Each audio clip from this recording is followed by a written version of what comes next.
मिट्टी का घड़ा। शीर्षक है मिट्टी का घड़ा।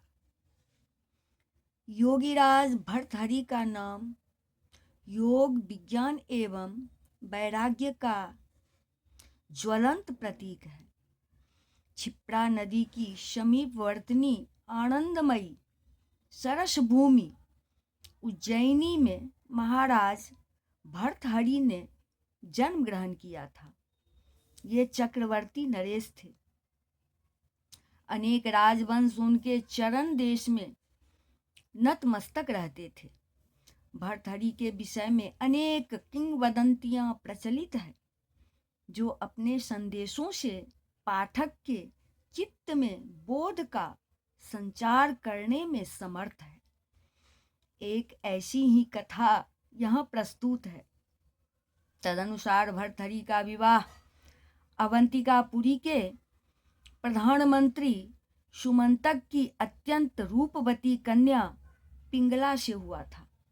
वे अपनी रानी को अत्यधिक प्रेम करते थे।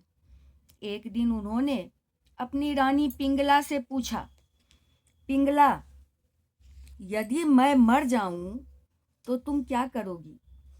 पिंगला ने उनके मुख पर अपना हाथ रखते हुए कहा, महाराज, ऐसी अशुभ बात आप क्यों करते हैं? भगवान आपको अजर अमर बनाए रखें। राजा ने पुनः कहा, नहीं पिंगला, तुम मुझे यह बता दो कि मेरी मृत्यु के पश्चात तुम क्या करोगी?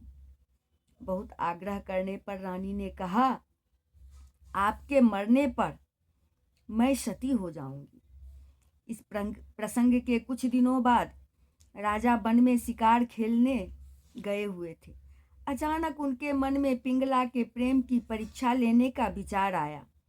उन्होंने अपने एक विश्वस्त सेवक को अपना फेंटा एवं कटार देते हुए कहा कि वह इन्हें लेकर सीधे महारानी पिंगला के पास जाए और उन्हें बताए कि शिकार खेलते समय एक शेर ने महाराज को मारकर खा लिया तथा वह महाराज का फेंटा एवं कटार लेकर आया है। सेवक ने वैसा ही किया। यह सब वृतांत जानने पर महारानी शोकाकुल हो अत्यंत विलाप करने लगी। पूरे रनिवास एवं राज्य में हाहाकार मच गया। रानी पिंगला विलाप करते करते अचेत हो गई। होश में आने पर उन्होंने कहा, मैं महाराज के फेंटे और कटार के साथ सती हो जाऊंगी। राजभवन के लोगों के बहुत समझाने पर भी वे अपने निर्णय पर अडिग रही।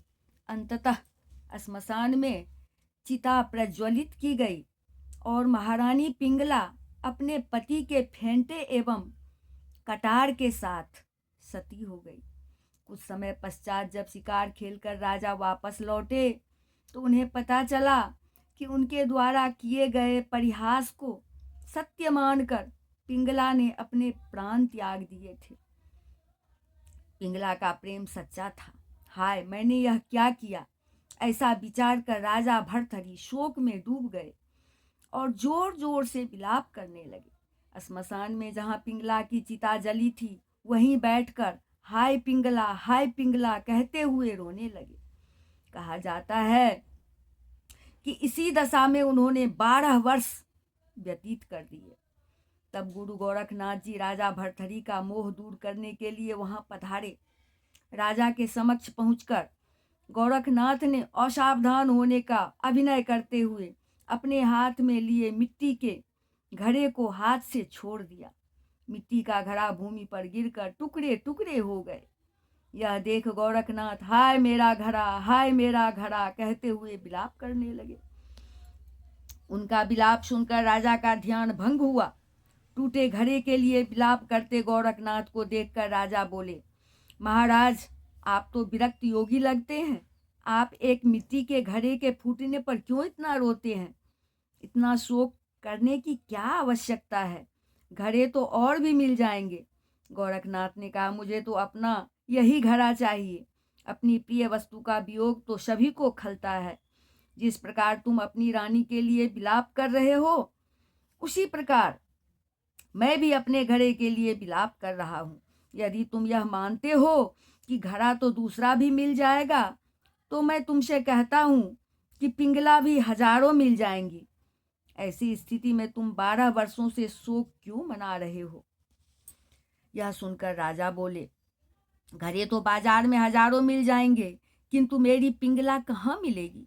तब गोरखनाथ जी ने अपनी योग सिद्धि के द्वारा हजारों पिंगलाएं वहां उत्पन्न कर दी और राजा से कहा, यदि सांसारिक सुख भोगना है तो इनमें से अपनी एक पिंगला को लेकर चले जाओ, और यदि अमर होना चाहते हो तो भौतिक मोह माया को त्याग कर ईश्वर से लौ लगाओ, जिससे जन्म मरण से छूटकर मुक्ति प्राप्त होगी।